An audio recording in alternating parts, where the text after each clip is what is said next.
आईबद्दल सांगते. मला 2 मोठे भाऊ आहेत, त्यामुळे मी धरून 3 मुलं, बाबा, आई आणि आमची आजी पण होती घरात.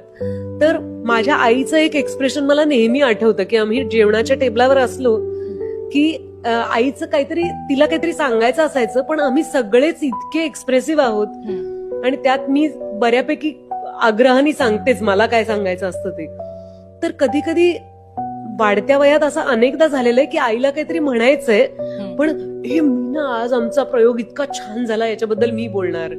संदेश काहीतरी त्यांनी नवीन नाटक लिहिलंय त्याच्याबद्दल सांगणार. माझा दादा म्हणेल हो का, पण तू असं असं. तर आमची चर्चा एक वेगळीच सुरू व्हायची.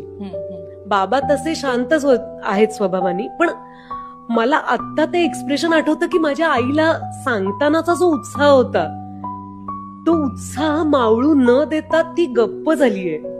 की तिने कधी असं नाही दाखवलं अरे यार मला हे बोलूच देत नाहीत.